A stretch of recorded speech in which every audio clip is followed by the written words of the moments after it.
ಯೋಂತಃ ಪ್ರವಿಶ್ಯ ಮಮ ವಾಚಮಿಮಾಂ ಪ್ರಸುಪ್ತಾಂ ಸಂಜೀವಯತ್ಯಖಿಲಶಕ್ತಿಧರಸ್ವಧಾಮ್ನಾ ಅನ್ಯಾಶ್ಚ ಹಸ್ತಚರಣಶ್ರವಣತ್ವಗಾದೀನ್ ಪ್ರಾಣಾನ್ ನಮೋ ಭಗವತೆ ಪುರುಷಾಯ ತುಭ್ಯಂ. ವಂದೇ ಮಾತರಮಂಬಿಕಾಂ ಭಗವತೀಂ ವಾಣೀರಮೋಮಾತ್ಮಿಕಾಂ ಕಲ್ಯಾಣೀಂ ಕಮನೀಯಕಲ್ಪಲತಿಕಾಂ ಕೈವಲ್ಯನಾಥಪ್ರಿಯಾಂ ವೇದಾಂತ ಪ್ರತಿಪಾದ್ಯಮಾನ ವಿಭವಾಂ ವಿದ್ವನ್ಮನೋರಂಜಿನೀಂ ಶ್ರೀಚಕ್ರಾಂಜಿತರತ್ನಪೀಠನಿಲಯಾಂ ಶ್ರೀರಾಜರಾಜೇಶ್ವರೀಂ ಶ್ರುತಿಸ್ಮೃತಿಪುರಾಣಾನಾಂ ಆಲಯಂ ಕರುಣಾಲಯಂ ನಮಾಮಿ ಭಗವತ್ಪಾದಶಂಕರಂ ಲೋಕಶಂಕರಂ. ದೇಶದ ಅನೇಕ ಕಡೆಗಳಲ್ಲಿ ಕರೋನಾ ವೈರಸ್ಸಿನ ಪೀಡೆ, ಹಾಗೆ ಮಲೆನಾಡಿನ ಪ್ರದೇಶಗಳಲ್ಲಿ ಮಂಗನ ಕಾಯಿಲೆ, ಇನ್ನೂ ಅನೇಕ ವಿಧದ ರೋಗಗಳು ಇವತ್ತು ಸಮಾಜದಲ್ಲಿ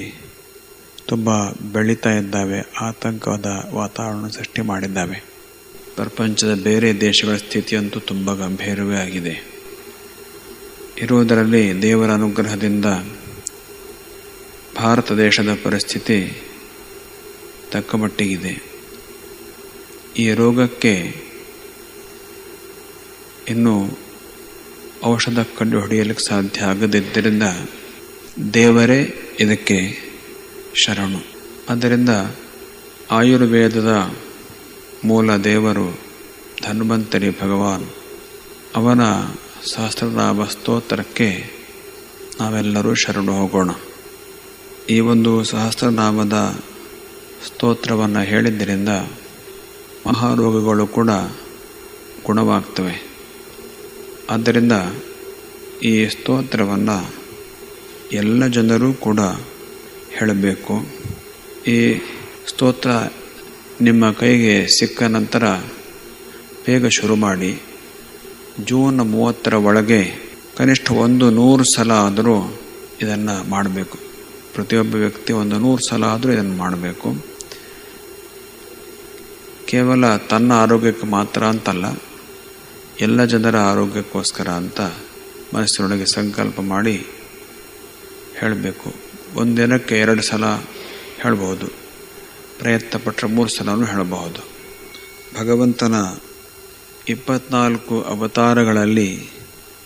ಧನ್ವಂತರಿ ಅವತಾರ ಕೂಡ ಒಂದು. ಸಮುದ್ರ ಮಥನ ಕಾಲದಲ್ಲಿ ಧನ್ವಂತರಿ ಅವತಾರವಾಯಿತು ಅಂತ ಕಥೆ ಬರ್ತದೆ. ಅಮೃತ ಕಲಶವನ್ನು ಹಿಡಿದುಕೊಂಡು ಆವಿರ್ಭವಿಸಿದ ಆ ಸಂದರ್ಭದಲ್ಲಿ ಅವನೇ ಮುಂದೆ ಆಯುರ್ವೇದದ ಮೂಲ ಪುರುಷ ಎಂಬುದಾಗಿ ಹೇಳ್ತಾರೆ. ಇಂದಿಗೂ ಕೂಡ ಆಯುರ್ವೇದದ ಎಲ್ಲ ವಿದ್ವಾಂಸರು ಧನ್ವಂತರಿಗೆ ಪೂಜೆಯನ್ನು ಮಾಡ್ತಾರೆ, ಪ್ರಾರ್ಥನೆಯನ್ನು ಮಾಡ್ತಾರೆ. ವಿಶ್ವದ ಅತ್ಯಂತ ಶ್ರೇಷ್ಠ ವೈದ್ಯಕೀಯ ಪದ್ಧತಿ ಆಯುರ್ವೇದ, ಅದರ ಮೂಲ ಪುರುಷ ಧನ್ವಂತರಿ. ಈಗ ಬಂದಿರುವ ಅತ್ಯಂತ ಗಂಭೀರವಾದಂಥ ಅನಾರೋಗ್ಯದ ಸಮಸ್ಯೆಗೆ ನಾವೆಲ್ಲರೂ ಆ ಭಗವಂತನಿಗೆ ಶರಣು ಹೋಗಬೇಕು. ಅದಕ್ಕಾಗಿ ಈ ಸ್ತೋತ್ರವನ್ನು ಎಲ್ಲರೂ ಪಠಿಸುವ ಹಾಗೆ ಆಗಬೇಕು. ಎಲ್ಲರೂ ಪಠಿಸಲಿಕ್ಕೆ ಅನುಕೂಲ ಆಗುವ ಹಾಗೆ ಮಾಧ್ಯಮಗಳ ಮೂಲಕ ಮುದ್ರಿತವಾದದ್ದು ಮತ್ತು ಧ್ವನಿ ಮುದ್ರಿತವಾದದ್ದು ಎರಡೂ ರೀತಿಯಲ್ಲಿ ಈ ಸಹಸ್ರನಾಮವನ್ನು ಕೊಟ್ಟಿದೆ. ಮಠದ ಎಲ್ಲ ಶಿಷ್ಯರು, ಭಕ್ತರು, ಭಗವದ್ಗೀತಾ ಅಭಿಯಾನದ ಎಲ್ಲ ಜಿಲ್ಲೆ ತಾಲೂಕುಗಳ ಕಾರ್ಯಕರ್ತರು, ಹಾಗೆ ಎಲ್ಲ ವಿದ್ಯಾರ್ಥಿಗಳು, ಆಯುರ್ವೇದ ಕಾಲೇಜಿನ ವಿದ್ಯಾರ್ಥಿಗಳು, ಹಾಗೆ ಸಾರ್ವಜನಿಕರು ಕೂಡ ಇದನ್ನು ಪಠಿಸಬಹುದು. ಹೆಚ್ಚು ಜನ ಪಠಿಸಿದಾಗ ಒಂದು ಉತ್ತಮವಾದ ಶಕ್ತಿ ನಿರ್ಮಾಣ ಆಗ್ತದೆ. ಅದರಿಂದ ನಾವು ಸಮಾಜವನ್ನು ರೋಗ ಮುಕ್ತ ಮಾಡಲಿಕ್ಕೆ ಸಾಧ್ಯ ಅನ್ನೋದು ವಿಶ್ವಾಸ. ಧನ್ವಂತರಿ ಭಗವಂತನ ಕೃಪೆಯಿಂದ ಇದು ಸಾಧ್ಯವಾಗಲಿ. ಅತಿಸಾರಾಮ್ಲ ಪಿತ್ತಾದಿ ಮಹಾರೋಗೈಶ್ಚ ದಾರುಣೈ ನರಾ ಪ್ರಪೀಡ್ಯಮಾನಾಯೇ ಧನ್ವಂತರಿ ಸಮರ್ಚನಾತ್ ತತ್ಕ್ಷಣಾದೇವ ಮುಚ್ಚಂತೆ ಸತ್ಯಂ ಸತ್ಯಂ ವದಾಮಿತೆ ಎಂಬುದಾಗಿ ಧನ್ವಂತರಿಯ ಕಥೆಯಲ್ಲಿ ಬರುವ ಒಂದು ಮಾತಿದು. ಅದರಿಂದ ಅತಿ ಗಂಭೀರವಾದಂಥ ರೋಗಗಳಿಂದ ಪೀಡಿತರಾದವರು ಈ ಸ್ತೋತ್ರವನ್ನು ಪಠನೆ ಮಾಡಿದ್ರಿಂದ ಅವರಿಗೆ ರೋಗದಿಂದ ಬಿಡುಗಡೆ ಆಗ್ತದಕ್ಕಾಗಿ ಇದನ್ನು ಎಲ್ಲರೂ ಪಠಿಸಬೇಕು ಅನ್ನೋದಾಗಿ ಮತ್ತೊಮ್ಮೆ ಕಳಕಳಿಯಿಂದ ತಿಳಿಸ್ತಾ ಇದ್ದೇವೆ. ಲೋಕಾಃ ಸಮಸ್ತಾಃ ಸುಖಿನೋ ಭವಂತು. ನಾರಾಯಣ ನಾರಾಯಣ ನಾರಾಯಣ. ಅಥ ಧನ್ವಂತರಿ ವಿಷ್ಣು ಸಹಸ್ರನಾಮ ಸ್ತೋತ್ರಂ. ಅಥ ಶ್ರೀ ಧನ್ವಂತರಿ ವಿಷ್ಣು ಸಹಸ್ರನಾಮ ಸ್ತೋತ್ರ ಮಂತ್ರಸ್ಯ ಪರಬ್ರಹ್ಮ ಋಷಿಃ ಗಾಯತ್ರೀ ಛಂದಃ ಪರಮಾತ್ಮಾ ದೇವತಾ ಸರ್ವರೋಗ ವಿನಾಶಾರ್ಥೇ ಜಪೇ ವಿನಿಯೋಗಃ. ಅಥ ಧ್ಯಾನಂ ಶಂಖಂ ಚಕ್ರಂ ಜಲೂಕಂ ದಧದಮೃತಘಟಂ ಚಾಪಿ ದೋರ್ಭಿಶ್ಚತುರ್ಭಿಃ ಕಾಲಾಂಬೋಧೋಜ್ವಲಾಂಗಂ ಕಟಿತಟವಿಲಸಚ್ಚಾರುಪೀತಾಂಬರಾಢ್ಯಂ ಸೂಕ್ಷ್ಮಸ್ವಚ್ಛಾತಿಹೃದ್ಯಾಂ ಶುಕಪರಿವಿಲಸಚ್ಚಾರುಪೀತಾಂಬರಾಢ್ಯಂ ವಂದೇ ಧನ್ವಂತರಿಂ ತಂ ನಿಖಿಲಗದವನಪ್ರೌಢದಾವಾಗ್ನಿಲೀಲಂ. ವಾಸುದೇವೋ ಮಹಾವಿಷ್ಣುರ್ವಾಮನೋ ವಾಸವೋ ವಸುಃ ಭಾಲಚಂದ್ರನಿಭೋ ಬಾಲೋ ಬಲಭದ್ರೋऽಖಿಲಾಧಿಪಃ ಬಲಿಬಂಧನಕೃದ್ವೇಧಾ ವರೆಣ್ಯೋ ವೇದವಿತ್ಕವಿಃ ವೇದಕರ್ತಾ ವೇದರೂಪೋ ವೇದ್ಯೋ ವೇದಪರಿಪ್ಲುತಃ ವೇದಾಂಗೋ ವೇದವೇದೇಶೋ ಬಲಾಧಾರೋ ಬಲಾರ್ದನಃ ಅವಿಕಾರೋ ವರೇಶಶ್ಚ ವರದೋ ವರುಣಾಧಿಪಃ ವೀರಃ ಚ ಬೃಹದ್ವಾರೋ ವಂದಿತಃ ಪರಮೇಶ್ವರಃ ಆತ್ಮಾ ಚ ಪರಮಾತ್ಮಾ ಚ ಪ್ರತ್ಯಗಾತ್ಮಾ ವಿಯತ್ಪರಃ ಪದ್ಮನಾಭಃ ಪದ್ಮನಿಧಿಃ ಪದ್ಮಹಸ್ತೋ ಗದಾಧರಃ ಪರಮಃ ಪರಭೂತಶ್ಚ ಪುರುಷೋತ್ತಮ ಈಶ್ವರಃ ಪದ್ಮಜಂಘಃ ಪುಂಡರೀಕಃ ಪದ್ಮಮಾಲಾಧರಃ ಪ್ರಿಯಃ ಪದ್ಮಾಕ್ಷಃ ಪದ್ಮಗರ್ಭಶ್ಚ ಪರ್ಜನ್ಯಃ ಪದ್ಮಸಂಸ್ಥಿತಃ ಅಪಾರಃ ಪರಮಾರ್ಥಶ್ಚ ಪರಾಣಾಂಚ ಪರಂ ಪ್ರಭುಃ ಪಂಡಿತಃ ಪಂಡಿತೇಭ್ಯಶ್ಚ ಪವಿತ್ರಃ ಪಾಪಮರ್ದನಃ ಶುದ್ಧಃ ಪ್ರಕಾಶರೂಪಶ್ಚ ಪವಿತ್ರಃ ಪರಿರಕ್ಷಕಃ ಪಿಪಾಸಾವರ್ಜಿತಃ ಪಾದ್ಯಃ ಪುರುಷಃ ಪ್ರಕೃತಿಸ್ತಥಾ ಪ್ರಧಾನಂ ಪೃಥಿವೀಪದ್ಮಂ ಪದ್ಮನಾಭಃ ಪ್ರಿಯಪ್ರದಃ ಸರ್ವೇಶಃ ಸರ್ವಗಃ ಸರ್ವಃ ಸರ್ವವಿತ್ ಸರ್ವದಃ ಪರಃ ಸರ್ವಸ್ಯ ಜಗತೋ ಧಾಮ ಸರ್ವದರ್ಶೀ ಚ ಸರ್ವಭೃತ್ ಸರ್ವಾನುಗ್ರಹಕೃದ್ದೇವಃ ಸರ್ವಭೂತಹೃದि ಸ್ಥಿತಃ ಸರ್ವಪಃ ಸರ್ವಪೂಜ್ಯಶ್ಚ ಸರ್ವದೇವ ನಮಸ್ಕೃತಃ ಸರ್ವಸ್ಯ ಜಗತೋ ಮೂಲಂ ಸಕಲೋ ನಿಷ್ಕಲೋ ನಲಃ ಸರ್ವಗೋಪ್ತಾ ಸರ್ವನಿಷ್ಠಃ ಸರ್ವಕಾರಣಕಾರಣಂ ಸರ್ವಧ್ಯೇಯಃ ಸರ್ವಮಿತ್ರಃ ಸರ್ವದೇವಸ್ವರೂಪಧೃಕ್ ಸರ್ವಾಧ್ಯಾಯಃ ಸುರಾಧ್ಯಕ್ಷಃ ಸುರಾಸುರನಮಸ್ಕೃತಃ ದುಷ್ಟಾನಾಂ ಚಾಸುರಾಣಾಂ ಚ ಸರ್ವದಾ ಘಾತಕೋऽन्तಕಃ ಸತ್ಯಪಾಲಶ್ಚ ಸನ್ನಾಭಃ ಸಿದ್ಧೇಶಃ ಸಿದ್ಧವಂದಿತಃ ಸಿದ್ಧಸಾಧ್ಯಃ ಸಿದ್ಧಸಿದ್ಧಃ ಸಾಧ್ಯಃ ಸಿದ್ಧೋ ಹೃದೀಶ್ವರಃ ಶರಣಂ ಜಗತಶ್ಚೈವ ಶ್ರೇಯಃ ಕ್ಷೇಮಸ್ತಥೈವ ಚ ಶುಭಕೃಚ್ಛೋಭನಃ ಸೌಮ್ಯಃ ಸತ್ಯಃ ಸತ್ಯಪರಾಕ್ರಮಃ ಸತ್ಯಸ್ಥಃ ಸತ್ಯಸಂಕಲ್ಪಃ ಸತ್ಯವಿತ್ ಸತ್ಯದಸ್ತಥಾ ಧರ್ಮೋ ಧರ್ಮೀ ಚ ಕಾಮೀ ಚ ಸರ್ವಕರ್ಮವಿವರ್ಜಿತಃ ಕರ್ಮಕರ್ತಾ ಚ ಕರ್ಮೈವ ಕ್ರಿಯಾಕಾರ್ಯಸ್ತಥೈವ ಚ ಶ್ರೀಪತಿರ್ನೃಪತಿಶ್ರೇವಾನ್ ಸರ್ವಸ್ಯ ಪತಿರೂರ್ಜಿತಃ ಸದೇವಾನಾಂ ಪತಿಶ್ಚೈವ ವೃಷ್ಣೀನಾಂ ಪತಿರೀರಿತಃ ಪತಿರ್ಹಿರಣ್ಯಗರ್ಭಸ್ಯ ತ್ರಿಪುರಾन्तಪತಿಸ್ತಥಾ ಪಶೂನಾಂ ಚ ಪತಿಪ್ರಾಯೋ ವಸೂನಾಂ ಪತಿರೇವ ಚ ಪತಿರಾಖಂಡಲಸ್ಯೈವ ವರುಣಸ್ಯ ಪತಿಸ್ತಥಾ वनस्पतीनां च पतिरनिलस्य पतिस्तथा अनलस्य पतिश्चैव यमस्य पतिरेव च कुबेरस्य पतिश्चैव नक्षत्राणां पतिस्तथा ओषधीनां पतिश्चैव वृक्षाणां च पतिस्तथा नागानां पतिरर्कस्य दक्षस्य पतिरेव च सुहृदां च पतिश्चैव नृपाणां च पतिस्तथा गन्धर्वाणां पतिश्चैव वसूनां पतिरुत्तमः पर्वतानां पतिश्चैव निम्नगानां पतिस्तथा सुराणां च पतिश्रेष्ठः कपिलस्य पतिस्तथा लतानां च पतिश्चैव वीरुधां च पतिस्तथा मुनीनां च पतिश्चैव सूर्यस्य पतिरुत्तमः पतिश्चन्द्रमसः श्रेष्ठः शुक्रस्य पतिरेव च ग्रहाणां च पतिश्चैव राक्षसानां पतिस्तथा किन्नराणां पतिश्चैव द्विजानां पतिरुत्तमः सरितां च पतिश्चैव समुद्राणां पतिस्तथा सरसां च पतिश्चैव भूतानां च पतिस्तथा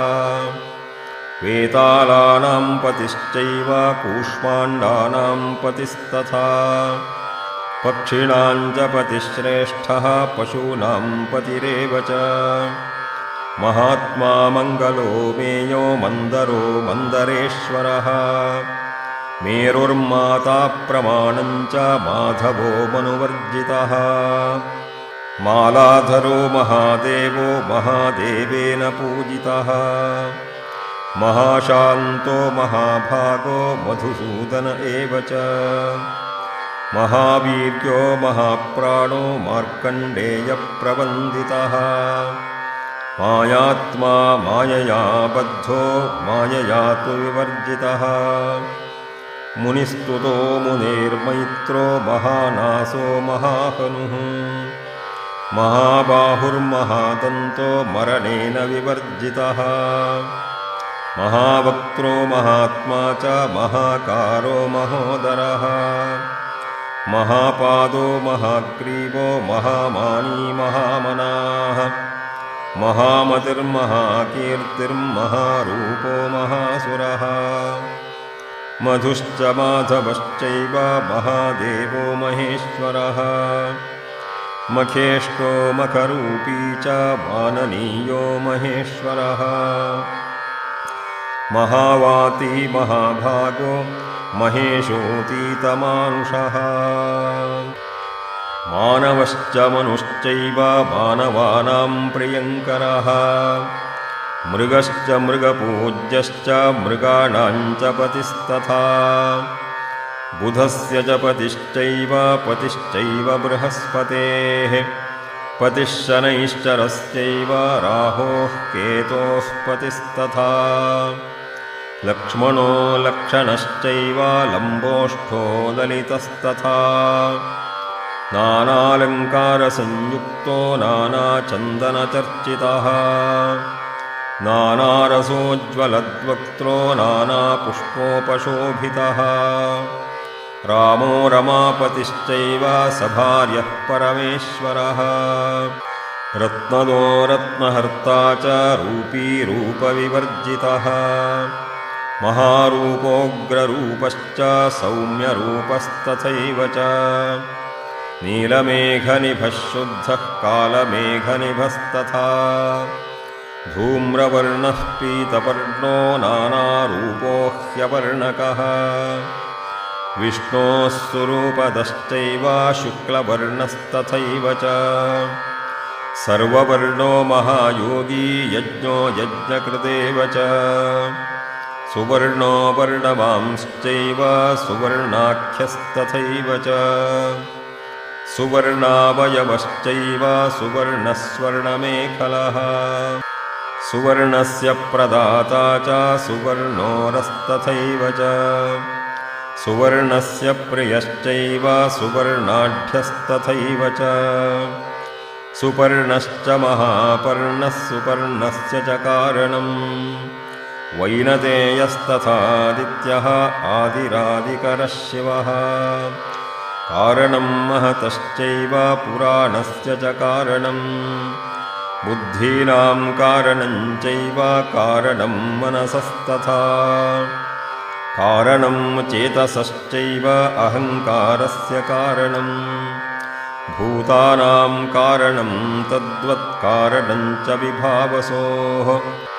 आकाशकारणं तद्वत्पृथिव्याः कारणं परम् अण्डस्य कारणं चैव प्रकृतेः कारणं तथा देहस्य कारणं चैव चक्षुषश्चैव कारणम् श्रोत्रस्य कारणं तद्वत्कारणं च त्वचस्तथा जिह्वायाः कारणं चैव घ्राणस्यैव च कारणम् हस्तयोः कारणं तद्वत्पादयोः कारणं तथा वाचश्च कारणं तद्वत्पायोश्चैव तु कारणम् इन्द्रस्य कारणं चैव कुबेरस्य च कारणम् यमस्य कारणं चैव ईशानस्य च कारणम् यज्ञानां कारणं चैव रक्षसां कारणं परम् भूतानां कारणं श्रेष्ठं धर्मस्यैव च कारणम् जन्तूनां कारणं चैव वसूनां कारणं परम् मनूनां कारणं चैव पक्षाणां कारणं परम् मुनीनां कारणं श्रेष्ठं योगिनां कारणं परम् सिद्धानां कारणं चैव यक्षाणां कारणं परम् कारणं किन्नराणां च गन्धर्वाणां च कारणम् नदीनां कारणं चैव नदानां कारणं परम् कारणं च समुद्राणां वृक्षाणां कारणं तथा सर्पाणां कारणं चैव श्रेयसां कारणं तथा पशूनां कारणं चैव सर्वेषां कारणं तथा देहात्मा चेन्द्रियात्मा च आत्मबुद्धिस्तथैव च मनसश्च तथैवात्मा चात्माहङ्कारचेतनः जाग्रतस्वपतश्चात्मा महदात्मा परस्तथा प्रधानस्य परात्मा च अकारात्मा ह्यपां तथा पृथिव्याः परमात्मा च वयस्यात्मा तथैव च गन्धस्य परमात्मा च रूपस्यात्मा परस्तथा शब्दात्मा चैव वागात्मा स्पर्शात्मा पुरुषस्तथा श्रोत्रात्मा च त्वगात्मा च जिह्वायाः परमस्तथा घ्राणात्मा चैव हस्तात्मा पादात्मा परमस्तथा उपस्थस्य तथैवात्मा पाय्वात्मा परमस्तथा इन्द्रात्मा चैव ब्रह्मात्मा रुद्रात्मा च मनोस्तथा दक्षप्रजापतेरात्मा सत्यात्मा परमस्तथा ईशात्मा परमात्मा च रौद्रात्मा मोक्षविद्यतिः यत्नवांश्च तथा यत्नश्चर्मी शङ्खासुरान्तकः गोत्रप्रवर्तनश्चैव यतीराञ्च हिते रतः यतिरूपी च योगी च योगिध्येयो हरिश्चितिः संविन्मेधाश्च कालश्च ऊष्मा वर्षो मतिस्तथा संवत्सरो मोक्षकरो मोहप्रध्वंसकस्तथा मोहकर्ता च दुष्टानां माण्डव्यो बडवामुखः संवर्तकः कालकर्ता गौतमो भृगुरङ्गिराः अत्रिर्वसिष्ठः पुलहः पुलस्त्यः कुत्स एव च याज्ञवल्क्यो देवलश्च व्यासश्चैव पराशरः शर्मदश्चैव गाङ्गेयो हृषीकेशो बृहच्छ्रवाः केशवः क्लेशहन्ता च सुकर्णः कर्णवर्जितः नारायणो महाभाग्यः प्राणस्य पतिरेव च अपानस्य पतिश्चैव व्यानस्य पतिरेव च उदानस्य पतिश्रेष्ठः समानस्य पतिस्तथा शब्दस्य च पतिश्रेष्ठः स्पर्शस्य पतिरेव च रूपाणां नृपतिश्चाद्यः शङ्खपाणिर्हलायुधः चक्रपाणिः कुण्डली च श्रीवत्साङ्कस्तथैव च प्रकृतिः कौस्तुभग्रीवः पीताम्बरधरस्तथा सुमुखो दुर्मुखश्चैव मुखेन तु विवर्जितः अनन्तोऽनन्तरूपश्च सुनखः सुरसुन्दरः सुकलापो विभुर्विष्णुः भ्राजिष्णुश्चेषुधिस्तथा हिरण्यकशिपोर्हन्ता हिरण्याक्षविमर्दकः निहन्ता पूतनायाश्च भास्करान्तविनाशनः केशिनोदलनस्यैव मुष्टिकस्य विमर्दकः कंसदानवभेत्ता च चाणूरस्य प्रमर्दकः अरिष्टस्य निहन्ता च अक्रूरप्रिय एव च अक्रूरः क्रूररूपश्च ह्यक्रूरप्रियवन्दितः भगः भगवान् भानुस्तथा भागवतः स्वयम्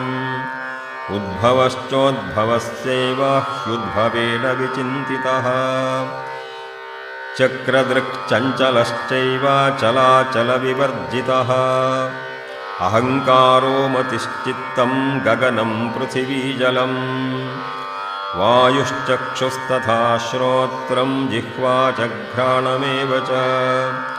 वाक्पाणिपादौ जघनः पायूपस्थस्तथैव च शङ्करश्चैव शर्वश्च क्षान्तिदः क्षान्तिकृन्नरः भक्तप्रियस्तथा भर्ता भक्तिमान् भक्तिवर्धनः भक्तस्तुतो भक्तपरः कीर्तिदः कीर्तिवर्धनः कीर्तिर्दीप्तिः क्षमा कान्तिः भक्तिश्चैव दयापरा दानं दाता च कर्ता च देवदेवः प्रियः शुचिः शुचिवान् सुखदो मोक्षः कामश्चार्थः सहस्रपात् सहस्रशीर्षा वैद्यश्च मोक्षद्वारस्तथैव च प्रज्ञाद्वारं सहस्रान्तः सहस्रकर एव च शुक्रश्च सुकिरीटी च सुग्रीवः कौस्तुभस्तथा प्रद्युम्नश्चानिरुद्धश्च हयग्रीवश्च सूकरः मत्स्यः परशुरामश्च प्रह्लादो बलिरेव च शरण्यश्चैव नित्यश्च बुद्धो मुक्तः शरीरभृत् खरदूषणहन्ता च रावणस्य प्रमर्दनः सीतापतिश्च वर्धिष्ठुर्भरतश्च तथैव च कुम्भेन्द्रजिन्निहन्ता च कुम्भकर्णप्रमर्दनः नरान्तकान्तकश्चैव देवान्तकविनाशनः दुष्टासुरनिहन्ता च शम्बरारिस्तथैव च नरकस्य निहन्ता च त्रिशीर्षस्य विनाशनः यमलार्जुनभेत्ता च तपोहितकरस्तथा वादित्रश्चैव वाद्यश्च बुद्धिश्चैव वरप्रदः सारः सारप्रियः सौरः कालहन्तृनिकृन्तनः अगस्त्यो देवलश्चैव नारदो नारदप्रियः प्राणोपानस्तथा व्यानो रजः सत्त्वस्तमः शरत् उदानश्च समानश्च भेषजश्च भिषक्तथा कूटस्थः स्वच्छरूपश्च सर्वदेहविवर्जितः चक्षुरिन्द्रियहीनश्च वागिन्द्रियविवर्जितः हस्तेन्द्रियविहीनश्च पादाभ्यां च विवर्जितः पायूपस्थविहीनश्च महातापविवर्जितः प्रबोधेन विहीनश्च बुद्ध्या चैव विवर्जितः चेतनाविगतश्चैव घ्राणेन च विवर्जितः अपानेन विहीनश्च व्यानेन च विवर्जितः उदानेन विहीनश्च समानेन विवर्जितः आकाशेन विहीनश्च वायुना परिवर्जितः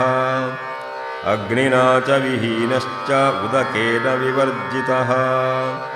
पृथिव्या च विहीनश्च शब्देन च विवर्जितः स्पर्शेन च विहीनश्च सर्वरूपविवर्जितः रागेन विगतश्चैव ह्यखेन परिवर्जितः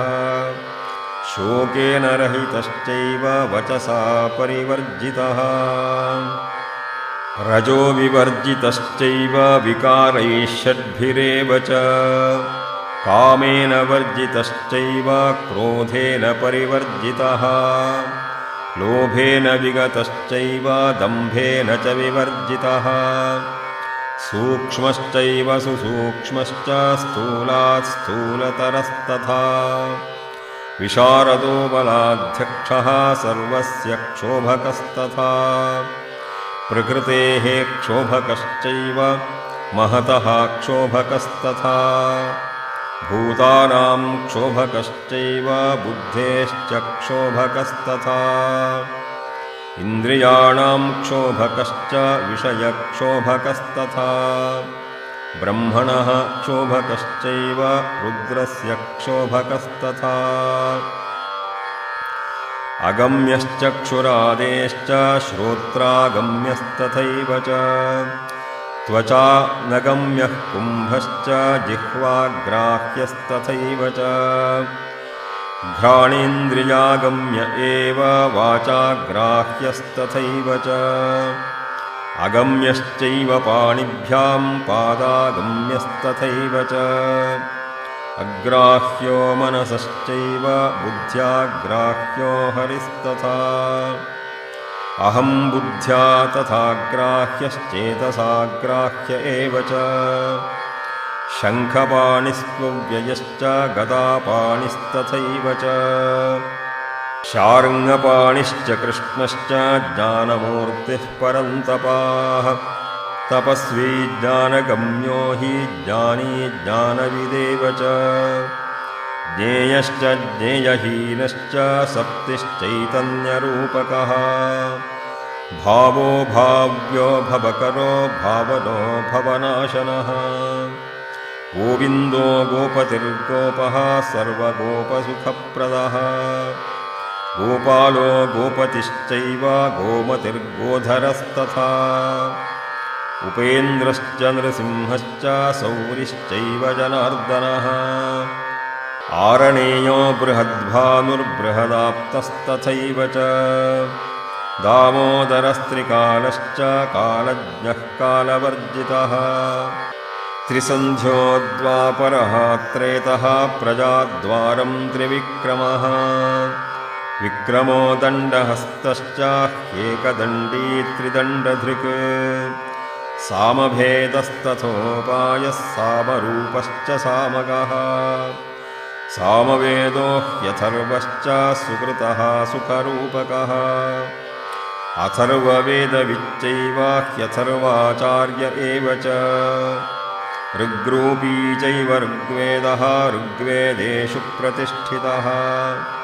यजुर्वेत्ता यजुर्वेदो यजुर्वेदविदेकपाद् बहुपाच्च सुपाच्चैव तथा चैव सहस्रपाद् चतुष्पाच्च द्विपाच्चैव स्मृतिर्न्यायोपमो बली सन्न्यासी चैव सन्न्यासश्चतुराश्रम एव च ब्रह्मचारी गृहस्थश्च वानप्रस्थश्च भिक्षुकः ब्राह्मणः क्षत्रियो वैश्यः शूद्रो वर्णस्तथैव च शीलदशीलसम्पन्नो दुःशीलपरिवर्जितः गोक्षोऽभ्यात्मसमाविष्टः स्तुतिस्तोता च पूजकः पूज्यो वाक्करणं चैव वाच्यश्चैव तु वाचकः वेत्ता व्याकरणश्चैव वाक्यं चैव च वाक्यवित् वाक्यगम्यस्तीर्थपासो तीर्थस्तीर्थी च तीर्थवित् तीर्थादिभूतिः साङ्ख्यश्च निरुक्तं त्वधिदैवतम् प्रणवः प्रणवेशश्च प्रणवेन प्रवन्दितः प्रणवेन च लक्षो वै गायत्री च गदाधरः शालग्रामनिवासी च शालग्रामस्तथैव च जलशायी योगशायी शेषशायी कुशेशयः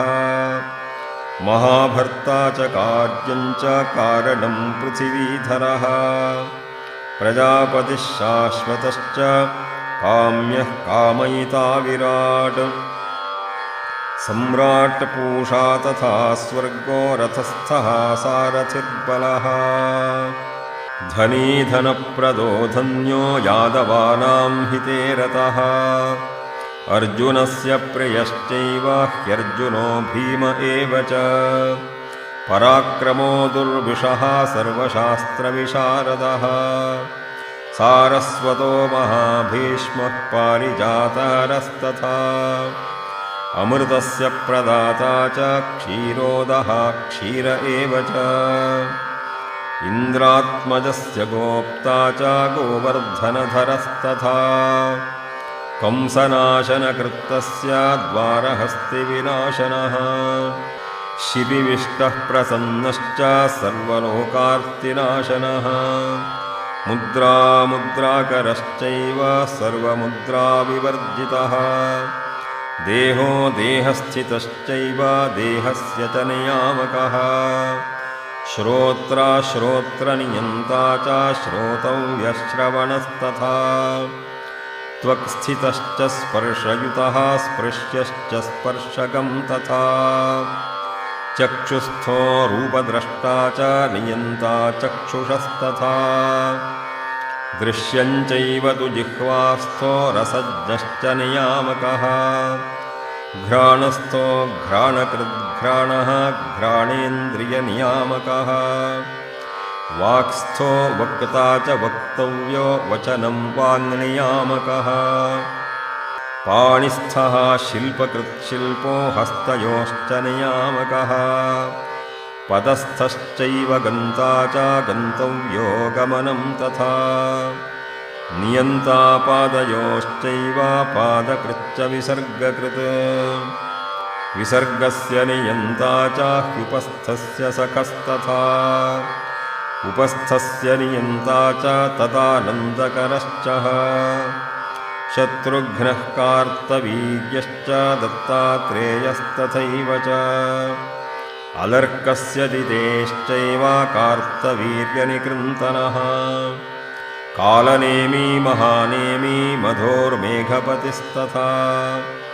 अन्नप्रदोन्नरूपश्च ह्यन्नादोन्नप्रवर्तकः धूमकृद्धूमरूपश्च देवकीपुत्र उत्तमः देवक्यानन्दनो नन्दो रोहिण्याः प्रिय एव च वसुदेवप्रियश्चैव वसुदेवसुतस्तथा दुन्दुभिर्हासरूपश्च पुष्पहासस्तथैव च अट्टहासप्रियश्चैव सर्वाध्यक्षः अक्षरोऽक्षरः अच्युतश्चैव सत्येशः सत्यायाश्च प्रियो वरः रुक्मिण्याश्च पतिश्चैव रुक्मिण्या वल्लभस्तथा गोपीनां वल्लभश्चैव पुण्यश्लोकश्च विश्रुतः वृषाकपिर्यमो गुह्यो मङ्गलश्च बुधस्तथा राहुकेतुग्रहौ ग्राह्यो गजेन्द्रमुखमेलकः ग्राहस्य विनिहन्ता च ग्रामणीरक्षकस्तथा किन्नरश्चैव सिद्धश्च छन्दस्वच्छन्द एव च विश्वरूपो विशालाक्षो दैत्यसूदन एव च अनन्तरूपो भूतस्थो देवदानवसंस्थितः सुषुप्तिश्च सुषुप्तेश्च स्थानं स्थानान्त एव च जगतश्चैव जागर्ता स्थाने जागरितं तथा स्वप्नस्थः स्वप्नवित् स्वप्नं स्थानस्थः सुस्थ एव च जाग्रत्स्वप्नसुषुप्तिभ्यो विहीनो वै चतुर्थकः विज्ञानं चैव रूपश्च जीवो जीवयिता तथा भुवनाधिपतिश्चैव भुवनानां नियामकः पातालवासी पातालं सर्वज्वरविनाशनः परमानन्दरूपश्च धर्माणां च प्रवर्तकः सुलभो दुर्लभश्चैव प्राणायामपरस्तथा प्रत्याहारो धारणं च प्रत्याहारकरस्तथा प्रभाकान्तिस्तथा ह्यर्चिः शुद्धस्फटिकसन्निभः अग्राह्यश्चैव गोरक्षः सर्वः शुचिरभिष्टुतः वषट्कारो वषट्वौषट् स्वधा स्वाहारतिस्तथा पक्तानन्दयिता भोक्ता बाद्धा बाधयिता तथा ज्ञानात्मा चैव ऊहात्मा भूमा सर्वेश्वरेश्वरः नदीनन्दी च नन्दीशो भारतस्तरुनाशनः चक्रपः श्रीपतिश्चैव नृपतिश्चक्रवर्तिनाम् ईशश्च सर्वदेवानां स्वावकाशे स्थितस्तथा पुष्करः पुष्कराध्यक्षः पुष्करद्वीप एव च भरतो जनको जन्यः सर्वाकारविवर्जितः निराकारो निर्निमित्तो निरातङ्को निराश्रयः नमामि धन्वन्तरिम् आदिदेवम् सुरासुरैः वन्दितपादपद्मम् लोके जरारुक्भयमृत्युनाशं दातारमीशं विविधौषधीनाम् इति श्रीधन्वन्तरिविष्णुसहस्रनामस्तोत्रं सम्पूर्णम्।